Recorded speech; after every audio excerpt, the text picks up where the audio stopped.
Well, it's been some season for Marshall native Trey Lance. His Bison are 15-0 and gunning for their 8th FCS national title. The redshirt freshman has taken command at North Dakota State, where the Bison actually go for their 16th national title overall on Saturday, and he's been named FCS Offensive Player of the Year for his efforts. We're talking 277 passes without a pick, 2,700 yards passing, 28 touchdowns through the air, and 13 more on the ground. He's even a finalist for the Walter Payton Award, and I'll be surprised if he doesn't win that tomorrow night.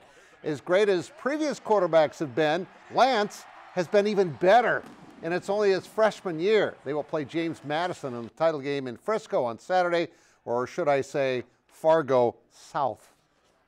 Well, the USD women rolled to another lopsided win on Sunday over Denver, and they are now ranked 22nd in the Associated Press poll.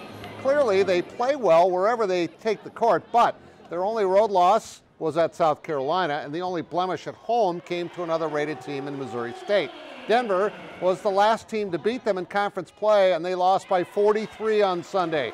The home crowd has been great, and the players love the support and the noise they provide on a regular basis. You know, the energy that they create in the gym, it's amazing how much difference it makes. You know, when you're on the road, we still have a great following, but, you know, 20 versus a couple thousand, there's a big difference. So, you know, even times when, you know, we get in a little bit of a rut, they always are there to help pick us up. So we love our fans. Yeah. It was definitely good to get back in our home gym, sleep in our own beds, those kinds of things that, you know, maybe we take for granted sometimes, but yeah, it was good having a home game. Well, the Coyotes host Omaha for a doubleheader on Saturday, and then the red and blue rivalry resumes for the first time this season the following weekend. The women's game is at 1 o'clock Saturday in Vermillion. The men play on the same venue, on Sunday. The SDSU women are at Denver tonight after the men played and won in the Mile High City last night.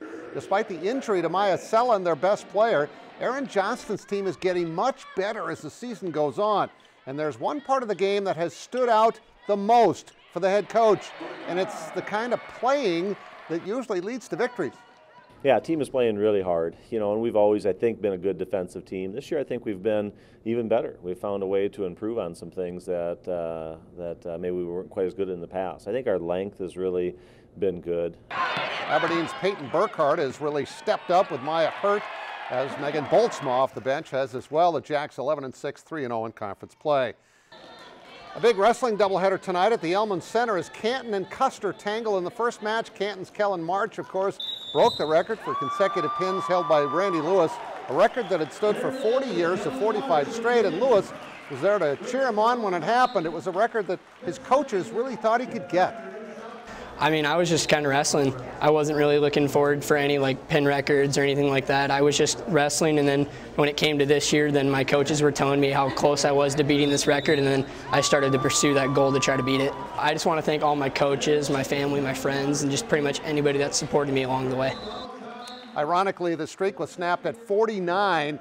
He and his teammates are wrestling Custer right now at the Elman Center. We'll have highlights of that, plus highlights of Augustana and Northern, and what should be a great wrestling doubleheader. We'll be right back.